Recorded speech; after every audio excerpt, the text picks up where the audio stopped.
Bien, estamos listos. Pues bueno, bienvenidos a esta última semana del módulo 5, ya súper cerquita de concluir este proceso formativo del técnico. Así que, pues bueno, animarlos a que no aflojen, como decimos popularmente, que ponganle bastantes ganas a este último empujoncito que nos queda. Eh, la clase de hoy es bastante particular porque de una u otra manera retomamos un poquito algunos procesos de la semana anterior.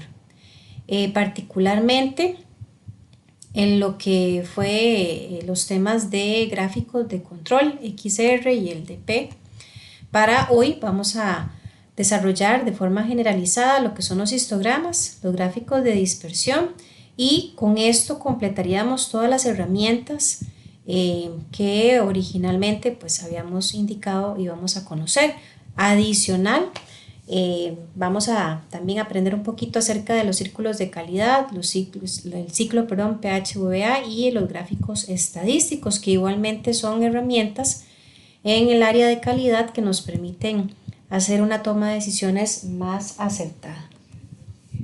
Y como siempre, pues invitarlos a que puedan participar con preguntas o bien con algún aporte que ustedes consideren valioso para enriquecer el tema que estamos desarrollando. Bien, vamos a decir entonces que los histogramas son gráficos, ¿verdad?, de barras que permiten simbolizar la manera en que se distribuye un conjunto de datos. Generalmente se aprecian visualmente, como vemos ahí en esa imagen que vemos en la parte inferior de la pantalla. Particularmente el histograma, a diferencia de gráficos regulares, tiene todas sus barras pegaditas, una al lado de la otra, o sea, no hay espaciado entre barras. Y cuando se grafican los datos a través de esta herramienta, lo que vamos a observar es un comportamiento de las variables. De esta manera vamos a poder establecer si hay algún patrón, alguna tendencia o algún valor atípico. Y esto obviamente va a facilitar el análisis y la interpretación de la información. Por ahí en la parte inferior les estoy dejando también un enlace de YouTube. Voy a ver si lo adiciono más bien de forma directa acá en la plataforma, como para que sea más sencillo que ustedes puedan conocerlo. Pero ojalá puedan darse el chancecito de darle una ojeadita a ese video que viene bastante bien explicado el asunto. Ahora, ¿cómo se interpreta un histograma con forma simétrica? Forma simétrica es como el de esta imagen. Cuando decimos que tiene una forma simétrica o que tiene un solo pico, es cuando asociamos que los datos se están ajustando a una distribución normal. De hecho, se le llama campana o campana de Gauss, ¿verdad?, en honor al matemático que describió esta distribución. En el histograma, por ejemplo, ¿verdad?, bajo un escenario donde hay 100 piezas que se escogen al azar y se toman las medidas de las mismas, se podría llegar a considerar, ¿verdad?, como una posible situación que la longitud de esas piezas sea de 600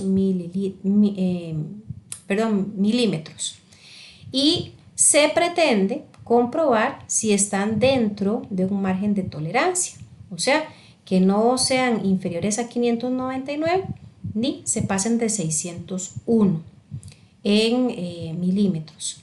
Ahora, cuando en el gráfico se puede apreciar una condición o una manifestación, repito, como lo que vemos acá en esta imagen, que casi todos los valores se centran teniendo una forma, visualmente hablando, como de campana, lo que estamos diciendo es que esa situación o ese escenario es lo esperado, ¿verdad?, que la mayoría de los datos están cumpliendo con esos niveles de tolerancia y por eso su mayoría se agrupa en el centro.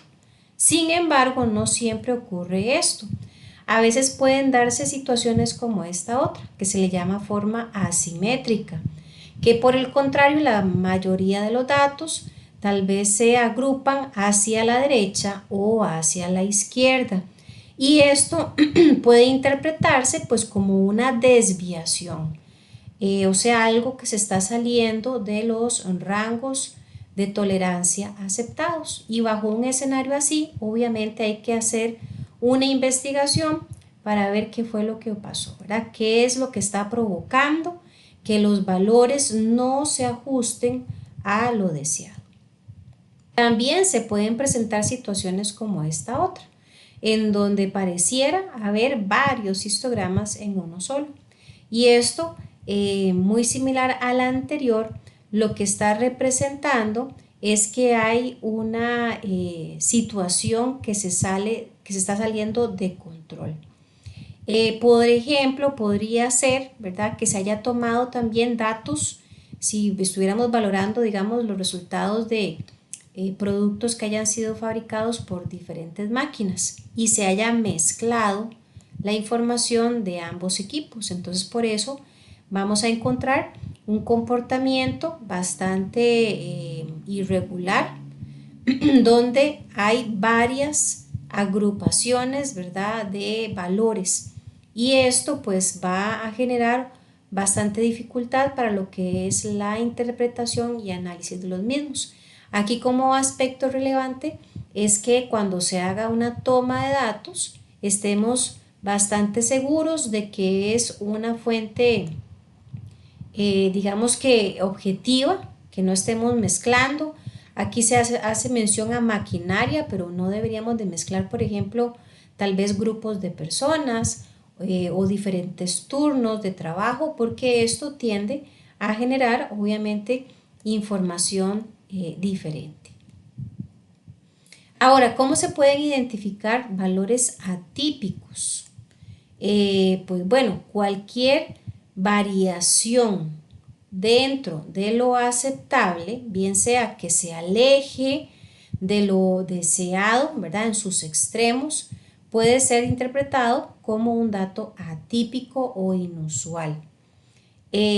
Ahí sí prestamos atención a las pequeñas imágenes que están en pantalla, ¿verdad? Podríamos ver un poquito esas posibles situaciones. Lo que siempre vamos a estar esperando, ¿verdad?, en un escenario idóneo es que se presente una manifestación de datos como la del centro, donde, como hace un momento lo mencionaba, da la impresión de una forma de campana, ¿verdad?, donde la mayoría de los datos se agrupan en el centro. Eso es lo esperado y lo deseado. Ahora, ¿qué pasa con los valores que están hacia la derecha y hacia la izquierda? Bueno, son una menor cantidad, no significa que estén bien, pero son mínimos los valores que se están saliendo de los niveles de tolerancia. Entonces sería mucho más sencillo establecer los motivos que están ocasionando este comportamiento y también más sencillo encontrar soluciones para hacer ajustes a esos errores que se están presentando. Bien. ¿Alguna pregunta por el momento, muchachos y muchachas, sobre el tema de los histogramas?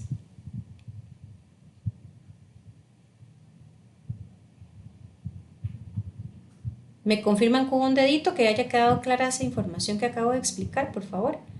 Gracias, Marta. Andrea.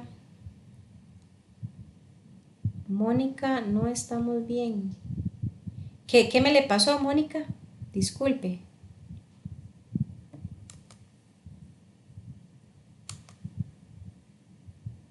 Ah, ok.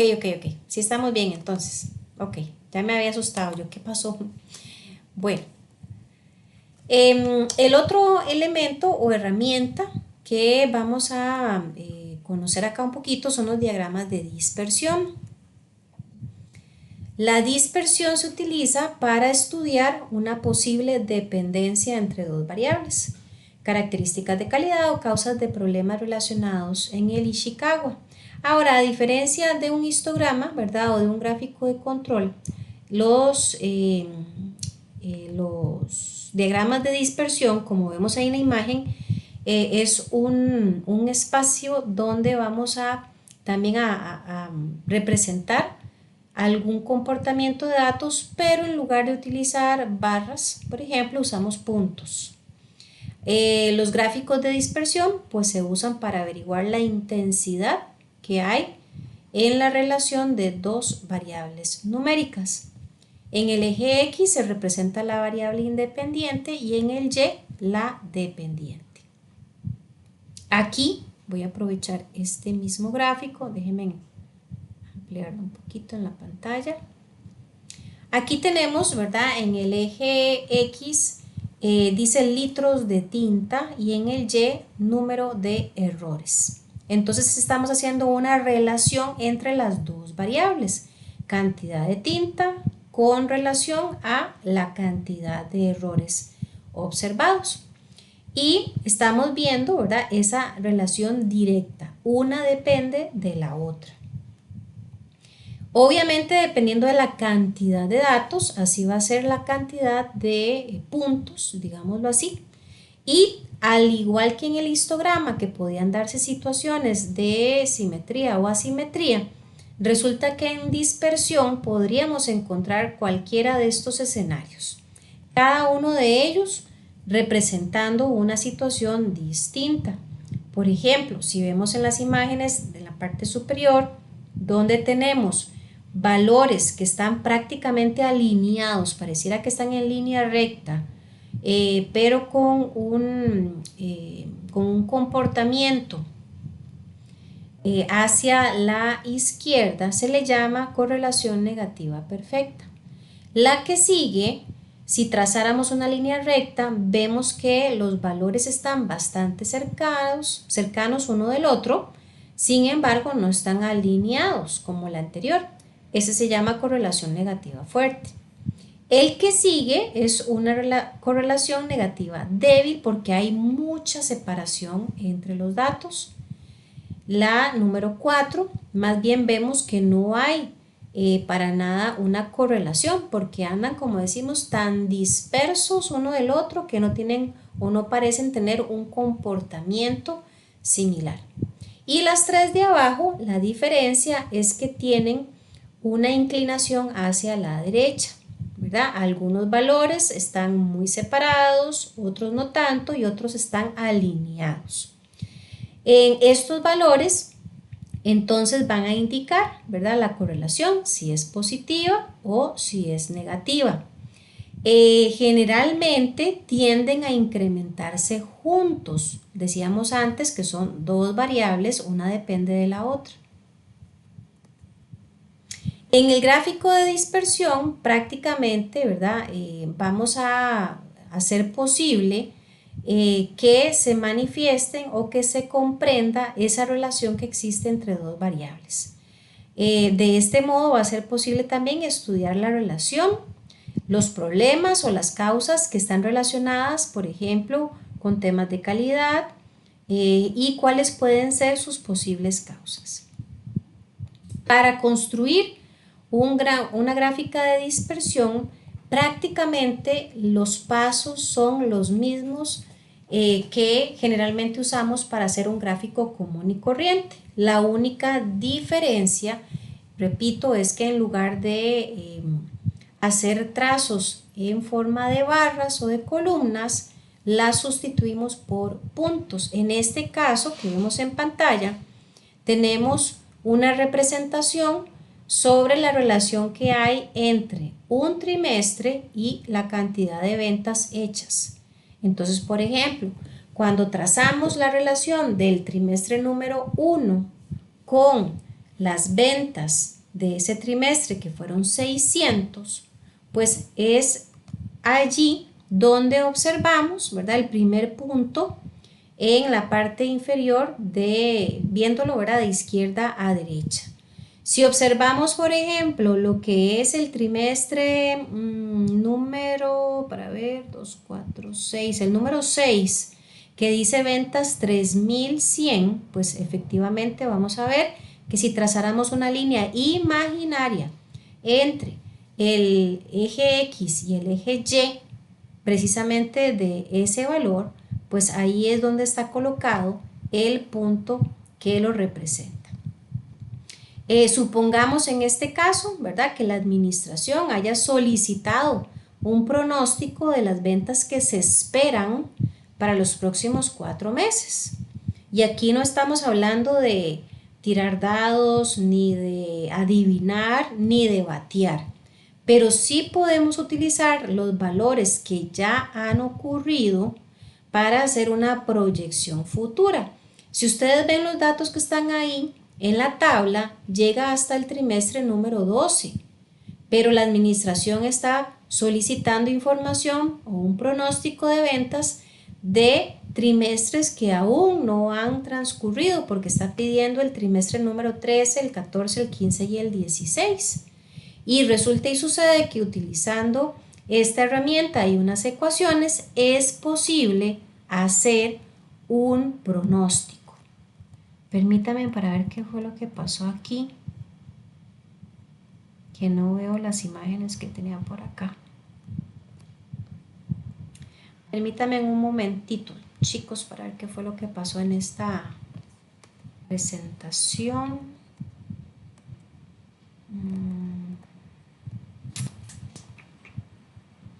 Un segundo, disculpen, por favor.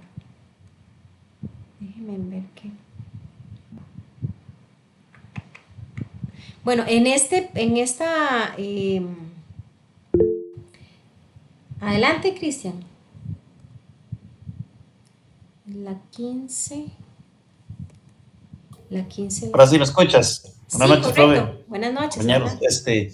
miras que a mí me pasa eso en la presentación, así cuando yo ingreso y veo el PowerPoint, Ajá. yo lo que hago es que me salgo, lo cierro, lo vuelvo a abrir y ya aparece todo otra vez.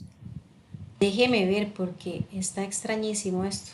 Sí, a mí creo que esta semana me ha pasado y no me salían las fórmulas, entonces me tuve que salir, volver Ujú. a ingresar y ya salían las fórmulas otra vez. Voy a darle refrescar a la página, permítame un momentito.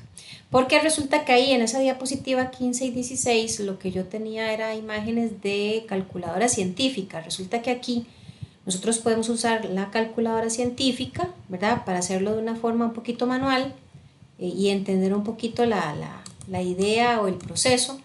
Y ya después se puede desarrollar a través del Excel, que obviamente, pues él ahora sí, tenés razón, ve, ahora sí me sale. Qué curioso, ¿ah?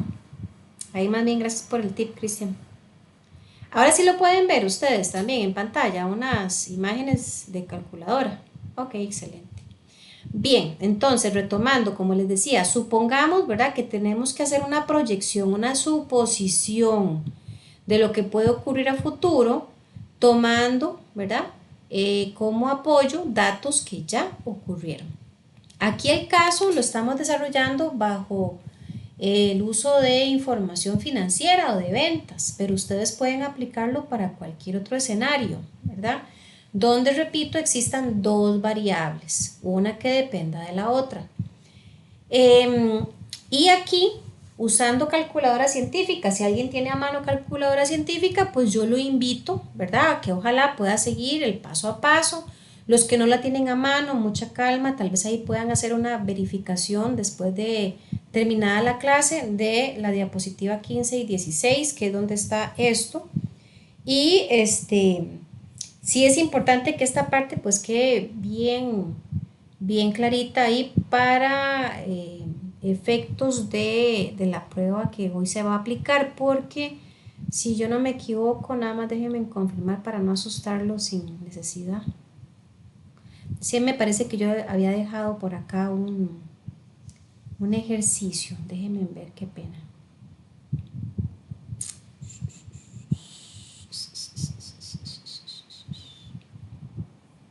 Un momentito.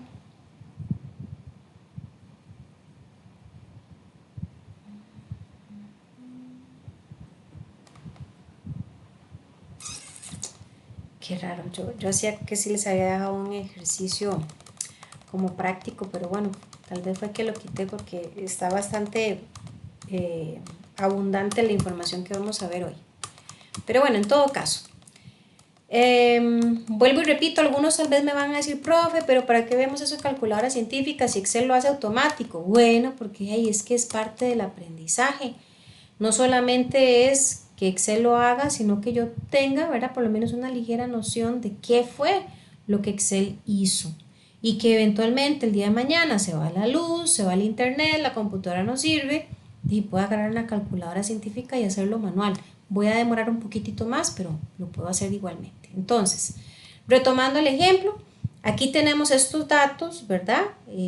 Estos valores que tenemos en la tabla se tienen que ingresar en la calculadora científica. Entonces, vamos a ir poquito a poco. Déjenme ampliar por acá también.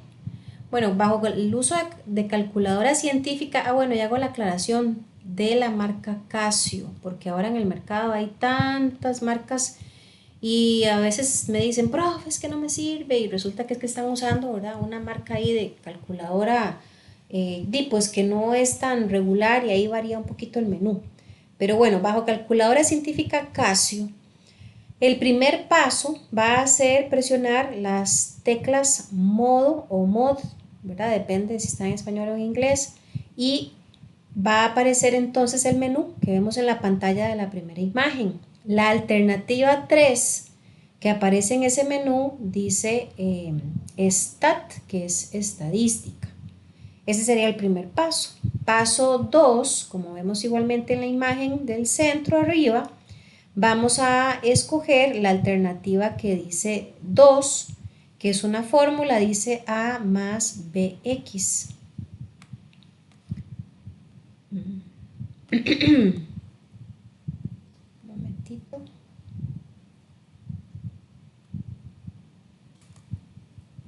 Luego de eso nos aparece esta opción, que aquí es donde vamos a tener que ingresar, y es un poquillo lo tedioso, digamos, ¿verdad? Ingresar los valores de la tabla. Si ustedes prestan atención, aquí, pues obviamente por temas del tamaño de la pantalla, solo aparecen 3 datos. Entonces dice 1 en X y en la otra columna, que es Y, dice 600.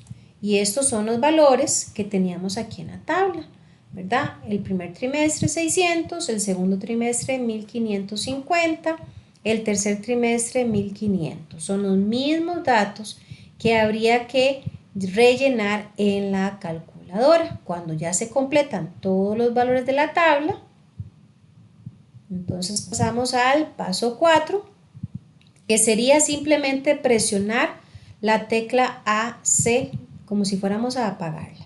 Ahora, en este punto no se tienen que asustar, la pantalla se va a poner así, como se ve ahí en la imagen, en blanco, ¿verdad?, con un número 0. No es que se borró la información, sino que ya lo interno ya almacenó los valores que se digitaron. Seguido de eso, se hace el paso 5, que es presionar las teclas Shift más 1.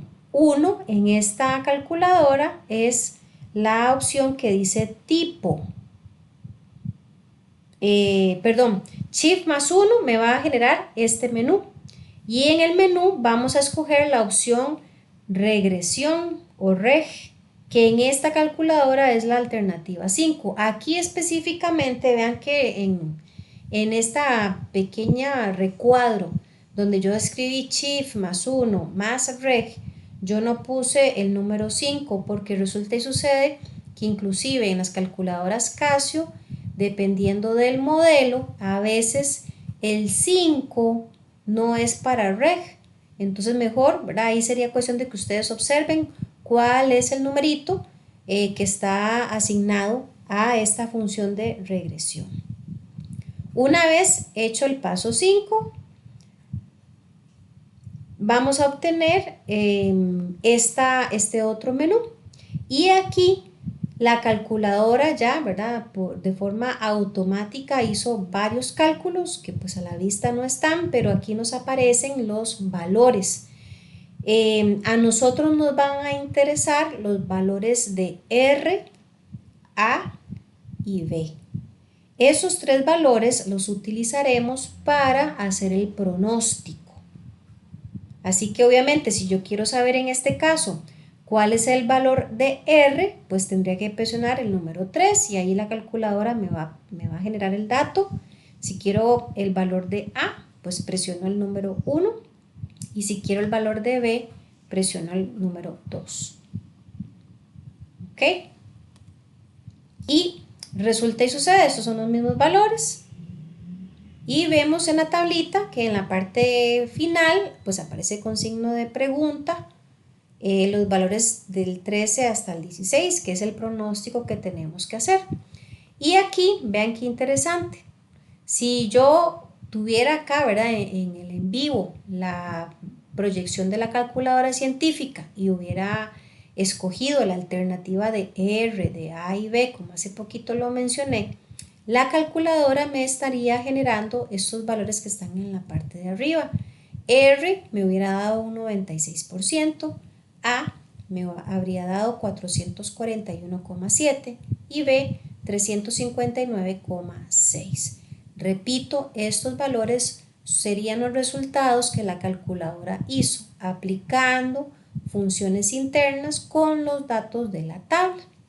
Ya teniendo estos valores, se tiene que aplicar la ecuación o la fórmula de regresión, que es la que vemos ahí en pantalla encerrada en un círculo, que dice que A más B por X.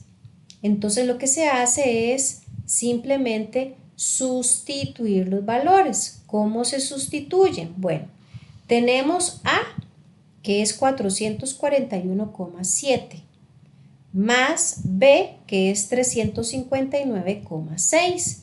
Y si me preguntan, profe, ¿y la X dónde está? Bueno, la X va a ser el número, en este caso del trimestre, que vamos a averiguar, empezando por el número 13. Entonces cambiamos la X por el 13, le damos igual y nos va a dar el valor de esto que vemos en color verde, 5.116,7. Ese es el pronóstico de ventas para el trimestre número 13. Si quiero averiguar el del 14, nada más sustituyo el último valor de X por un 14 y me daría 5.476,4 y así sucesivamente. Repito, esto es un pronóstico.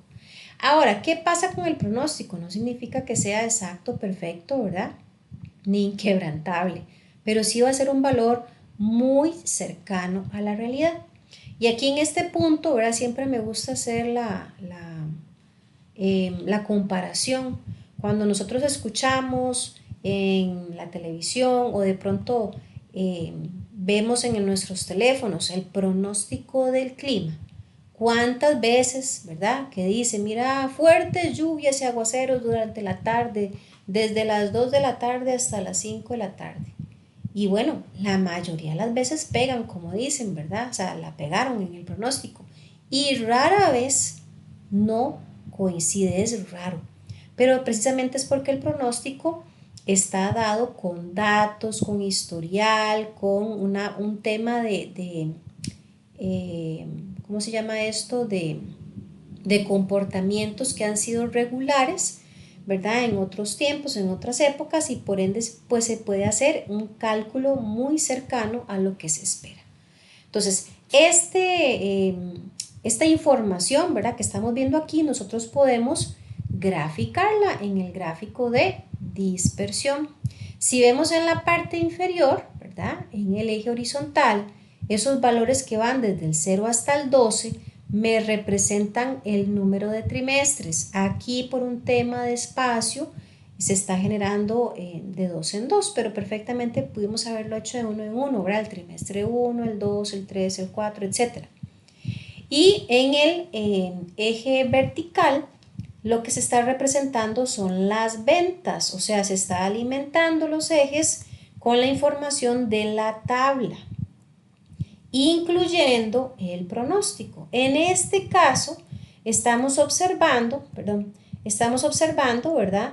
Un comportamiento bastante regular, porque entre más cerquita estén los puntos de una línea imaginaria recta, como la que vemos en pantalla, podemos tener mayor certeza de que el comportamiento va en ascenso, ¿verdad? Es bastante regular. Entre más pegaditos estén a la línea del centro, es muchísimo más confiable, mucho más estable la información que se está recabando. Entre más se separen, pues hay un poquito de, digamos que baja un poco el nivel de confianza, ¿verdad? De la situación que se está observando.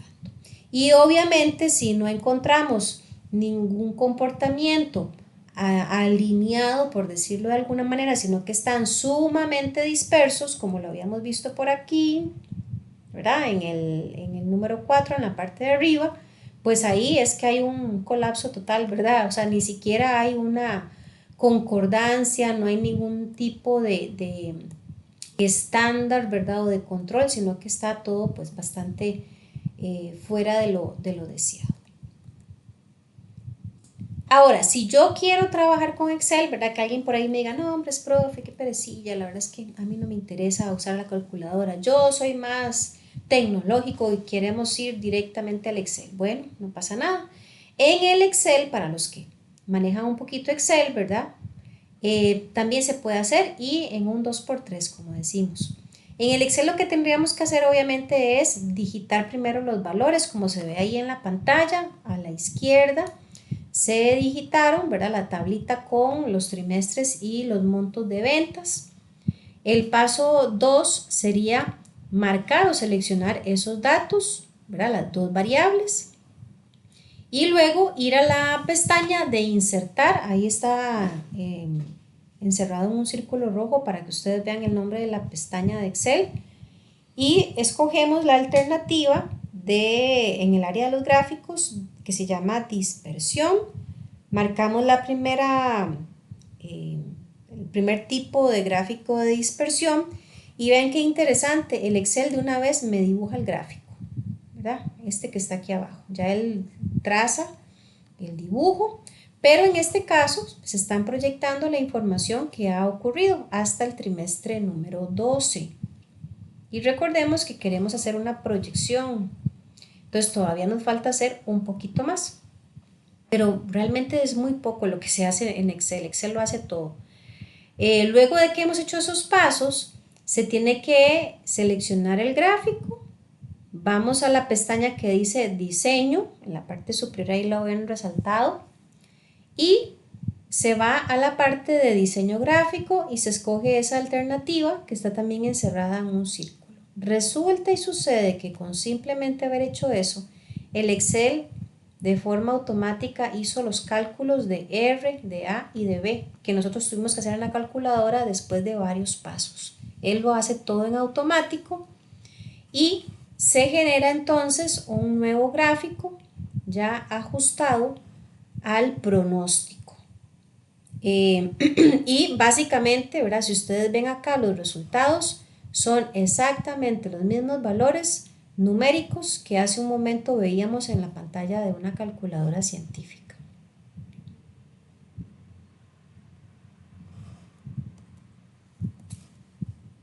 Ok. ¿Preguntas hasta acá?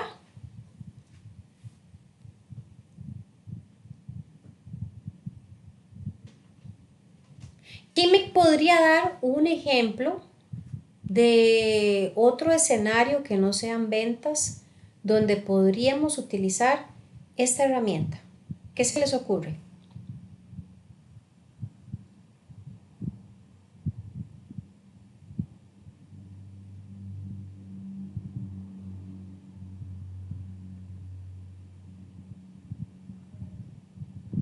También pueden escribir en el chat, recuerden. ¿Dónde más podríamos utilizar esta herramienta? ¿En qué otro escenario?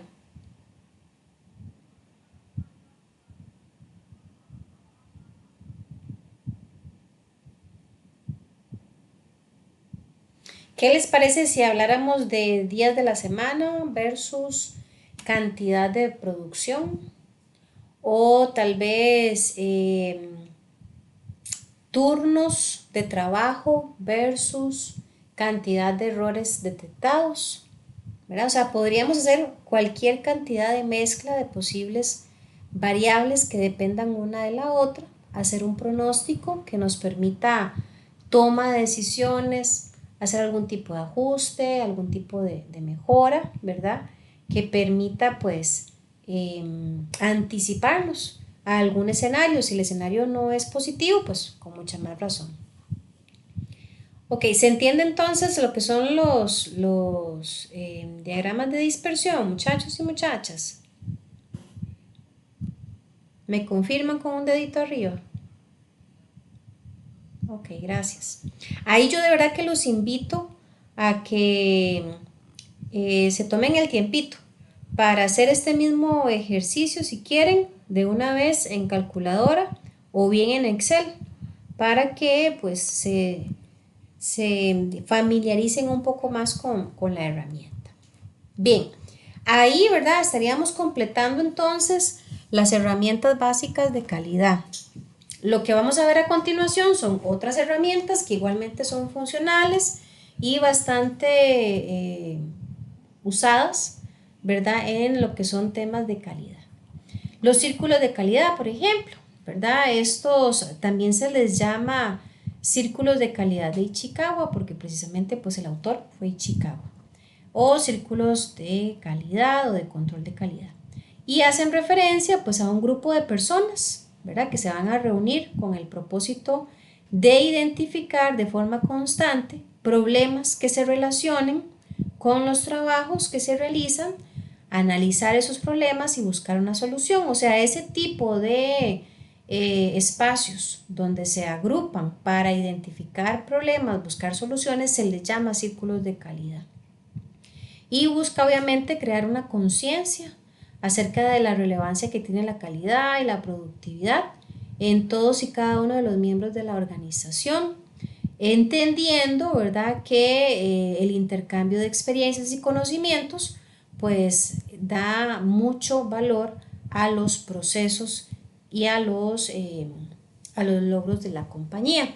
Generalmente se habla de que estos círculos de calidad se componen entre 4 a 8 personas, preferiblemente del mismo departamento, que se van a reunir periódicamente, van a discutir sobre los problemas que se detecten en el trabajo, van a seguir algún método, ¿verdad?, o procedimiento específico para poder definir, analizar, buscar y proponer soluciones a los problemas. Se pueden usar varias herramientas, por ejemplo el diagrama de Ichikawa, Pareto, los 5 porqués, porque aquí realmente la cantidad de herramientas que se puedan utilizar es muy amplia.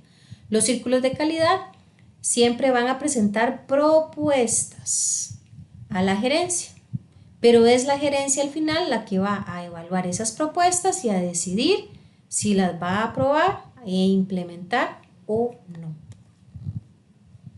El origen de los círculos de calidad, bueno, se dice que esta es una filosofía de trabajo implantada, ¿verdad?, desde la cultura oriental. Realmente este tipo de herramienta se adapta a las particularidades de cada negocio, pero verdaderamente ofrece una gran cantidad de oportunidades de mejora. La situación ideal, ¿verdad?, para que esta herramienta sea efectiva es que se le dé libertad, ¿verdad?, a quienes participan en ellos, que se valore la iniciativa de los equipos y que siempre se busque una participación activa de todos los involucrados. Eso de que es que siempre son los mismos, ¿verdad? Ahí tal vez hay que ir rompiendo esos esquemas y darle también entrada o acceso a otros participantes que igualmente pueden dar grandes aportes. Algunas características de los círculos de calidad, bueno, como ya veíamos, son grupos pequeñitos, también deben laborar, ojalá, en la misma área, o sea que en una empresa pueden haber muchos círculos de calidad. Los integrantes deben trabajar, ojalá, bajo el mismo jefe o supervisor, que ojalá también esté involucrado en el mismo círculo. La participación tiene que ser voluntaria, no funciona muy bien cuando son asignados a dedo, como dice. ¿Por qué? Porque resulta que las reuniones generalmente se tienen que hacer fuera de horario de trabajo y no todo el mundo está dispuesto a esto. Algunos beneficios de los círculos de calidad: fomentan el trabajo en equipo y la colaboración, generan ambientes de aprendizaje y desarrollo profesional, aumentan la motivación y el compromiso profesional de los empleados, empodera a los empleados al darles voz en la mejora de la organización y contribuyen a la creación de una cultura de mejora continua. Otros beneficios: bueno, se mejora la calidad de los productos y la productividad de la empresa, se reducen los costos, hay una mayor promoción en la satisfacción del personal por su trabajo, el autodesarrollo del personal y la creación de conciencia por la calidad y la productividad. Para que esté en operación los círculos de calidad se habla de etapas. Una primera etapa que es a nivel de empleados, que son los encargados de identificar, analizar y presentar soluciones a problemas que se hayan observado a la gerencia, y una segunda etapa donde es la gerencia, ¿verdad?, quien escoge las sugerencias que para ellos son las más idóneas y se aprueban para poder implementarlas.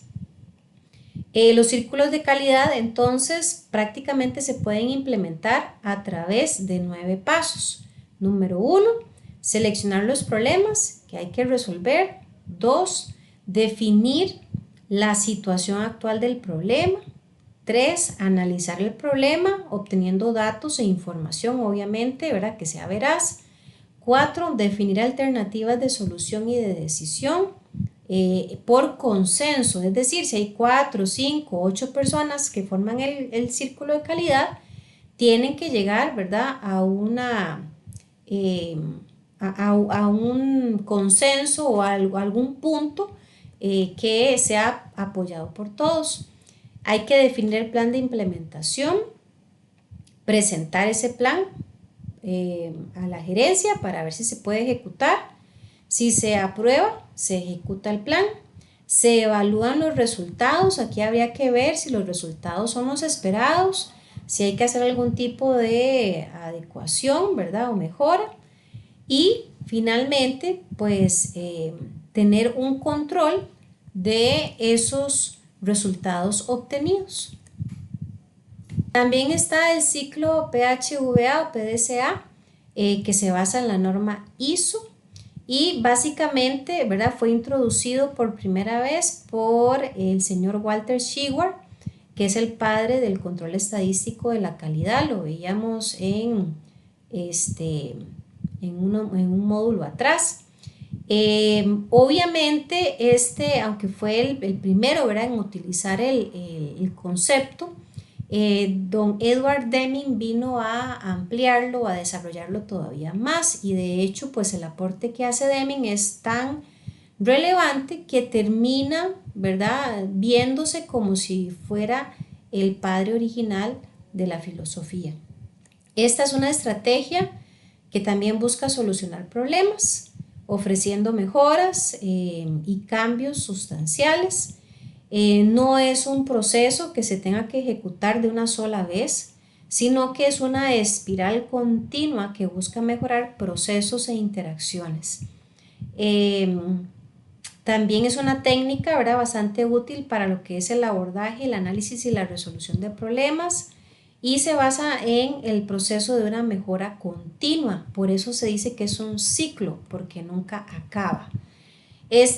¿Verdad? El ciclo como tal consta de 4 etapas que se repiten una tras otra, ¿verdad?, de forma ilimitada, empezando por la planificación, luego hacer, verificar y actuar, y se vuelve a repetir.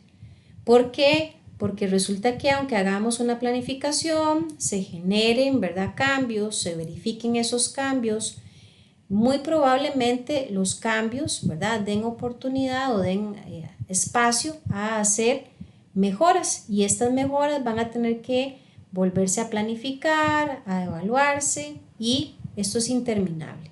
De ahí que se utilicen las siglas. ¿verdad? En español, planificar, hacer, verificar, actuar. En el inglés, ¿verdad? Obviamente, pues lo que se utiliza son las siglas respectivas. Creo que por acá tengo déjenme ver. Bueno, sí. Acá, que sería plan, do, check, act. Pero en esencia, ¿verdad? Es exactamente lo mismo. Acá en esta diapositiva, la número, momentito, la 31, viene un poquito más ampliado, ¿verdad? El tema, pero básicamente dice que en la primera etapa, que es plan o planificar, ¿verdad? Se tienen que establecer los antecedentes, conocer la situación actual, establecer los objetivos y el análisis de la causa raíz. Luego se pasa a do, que es hacer. Aquí se toman las acciones de mejora. Luego sigue check, que es verificar, que es generar un plan de acción. Y act, que es actuar, ¿verdad? Es darle seguimiento a las acciones y se repite el ciclo. Este ciclo es bastante útil, especialmente cuando la empresa lo que quiere es simplificar y mejorar un proceso de trabajo repetitivo, desarrollar un proceso de negocios nuevo, comenzar a implementar mejoras continuas,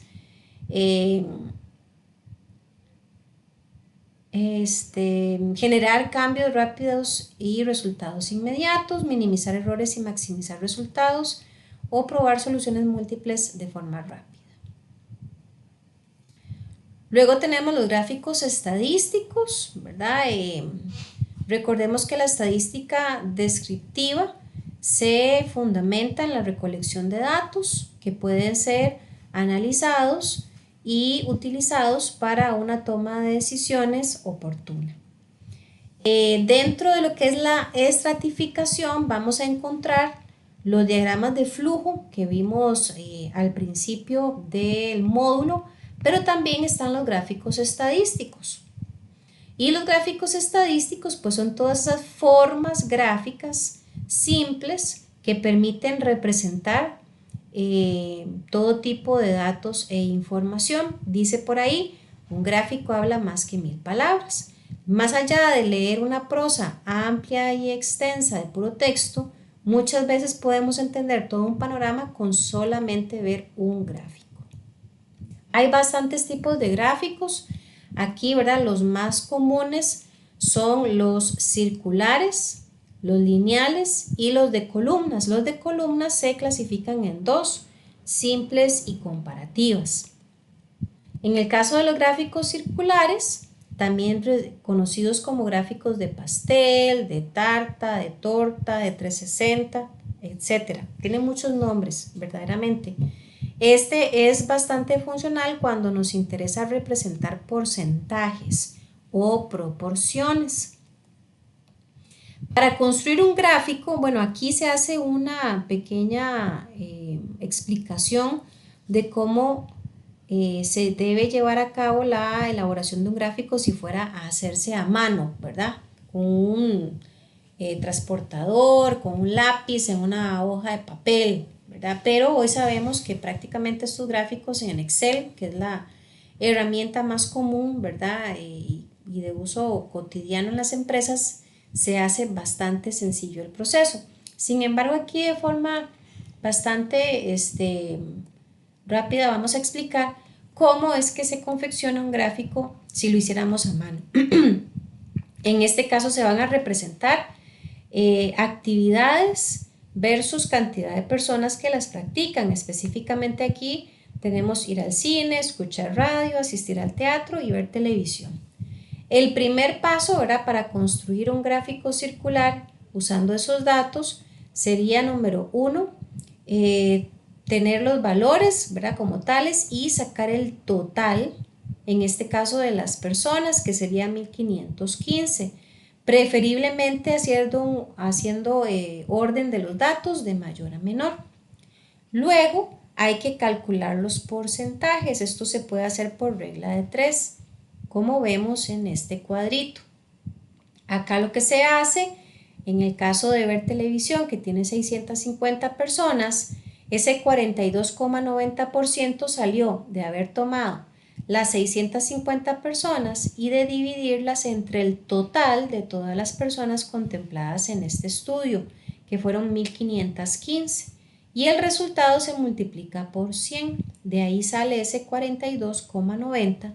Se repite el proceso para todos los demás. Siempre se va a dividir entre el total, ¿verdad?, de datos. Y aquí por un tema de practicidad se están utilizando solo 2 decimales.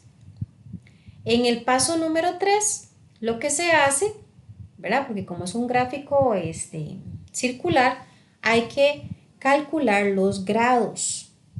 Y esto se logra a través de la fórmula de multiplicar 360, ¿verdad?, que son los grados que contemplan un círculo, por el porcentaje.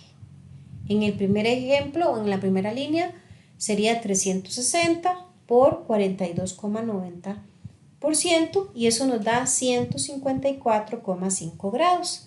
Entonces, si tuviéramos un transportador, tendríamos que tomar en consideración ese valor para poder trazar la división, ¿verdad?, dentro del círculo, como lo vemos acá.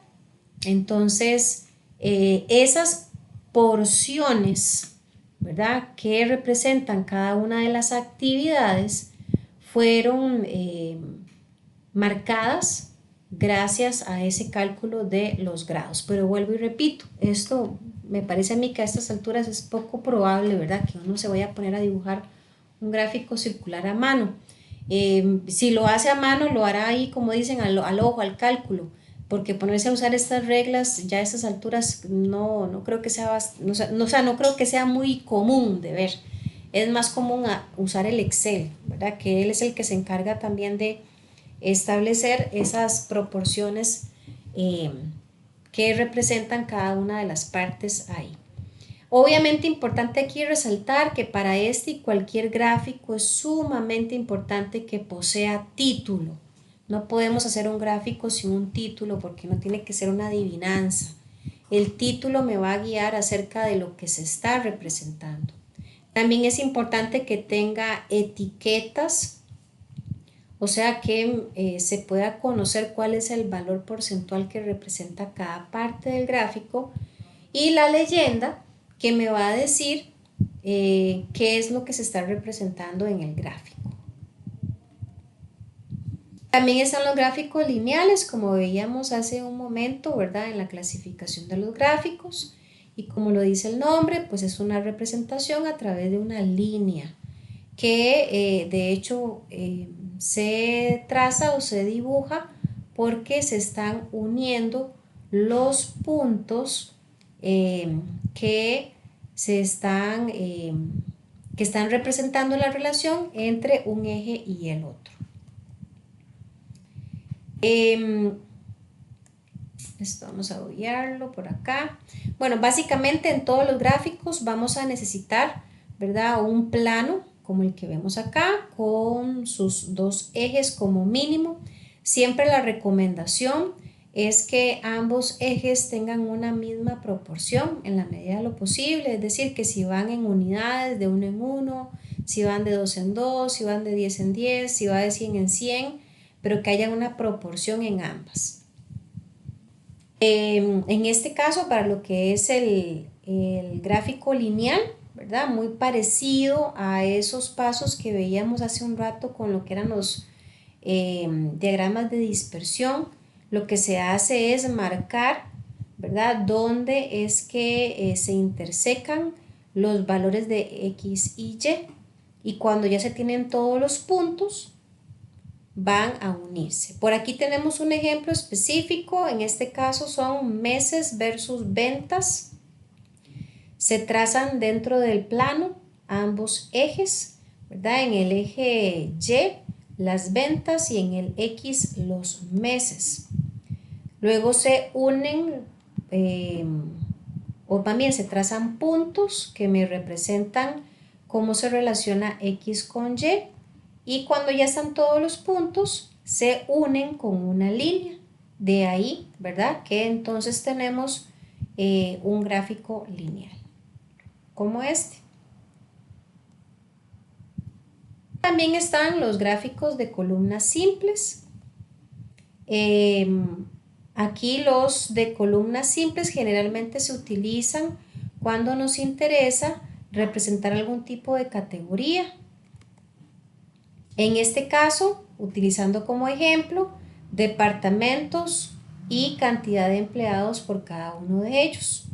Igualmente tenemos un plano donde vamos a trazar ambos ejes, X y Y. Y en lugar de hablar de puntos y líneas, lo que se trazan son barras o columnas que cada, bueno, de hecho cada columna va a tener, digámoslo así, una altura dependiendo del valor que esté representando. También están los gráficos de columnas comparativas, que como lo dice el término, es cuando nos interesa comparar 2, 3, 4, 5 variables, porque aquí no hay límite. Obviamente, si son demasiadas variables, pues podría tender a ser confusa la información, pero perfectamente se pueden trazar hasta 3 o 4 valores en comparativa. Aquí en este caso se van a representar departamentos, pero tomando en consideración 2 turnos de trabajo. Aquí igualmente tenemos el plano con los 2 ejes y como vamos a comparar 2 turnos, si vemos a la izquierda, se están haciendo la diferenciación a través de un color. Entonces al turno A se le asigna el color azul y al B el color naranja. Y igualmente se trazan, aquí estamos representando la cantidad de personas que pertenecen a cada turno dependiendo del departamento. Entonces vean qué bonito porque es una forma bastante sencilla de representar información y aquí no hace falta escribir, ¿verdad? Un montón, sino que con un simple vistazo y con un análisis de la información que vemos representada, nos hacemos una muy buena idea de lo que está ocurriendo. Aquí a grandes rasgos podemos decir que, por ejemplo, en el departamento de Dynamic, que es el tercero, es donde hay más personal en el turno A, que es la columna azul más alta. Y si yo quiero rápidamente entender dónde o cuál es el departamento con la menor cantidad de colaboradores, rápidamente voy a identificar que es el Onion en el turno A, porque es la columna más baja. Ok. Y aquí igualmente está un enlace, ¿verdad? Por si quisieran conocer un poquito más acerca del diseño de gráficos. Este enlace voy a ponerlo de una vez en directo en la parte de abajo del material en los próximos minutos para que el que tenga gusto de verlo no tenga que digitar el enlace, sino que una vez da clic en la alternativa que les voy a habilitar en un ratito. Bien, ¿alguna pregunta, muchachos? ¿Algún aporte que quieran hacer?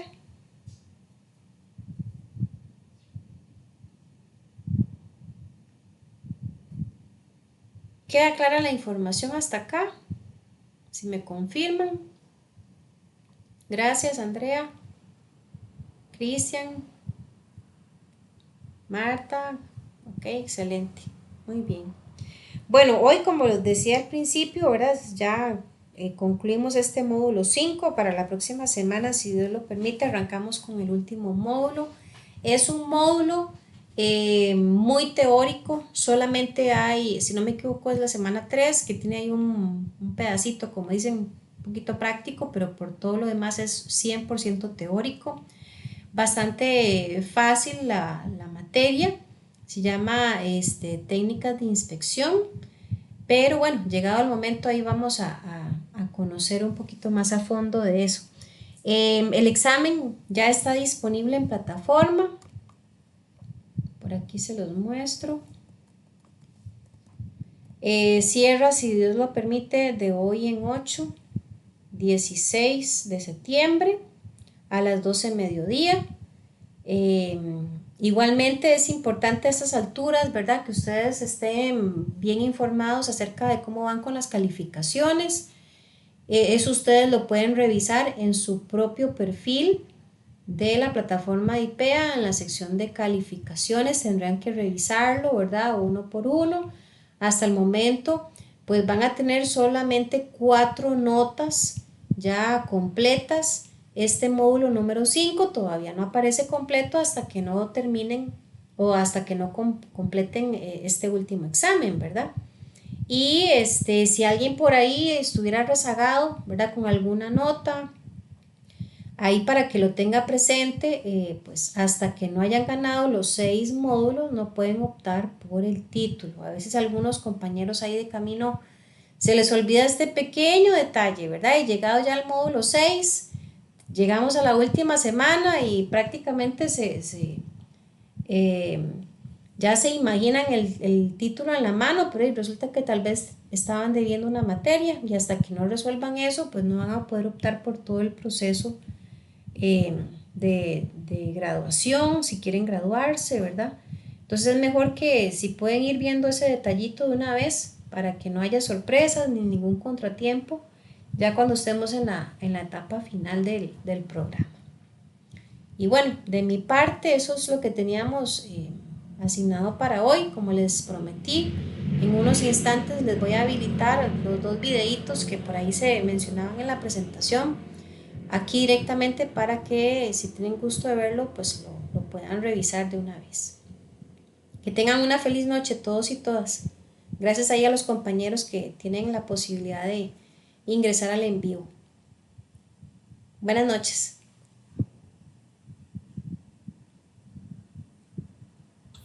Buenas noches, profe, muchas gracias. Con todo gusto, buenas noches.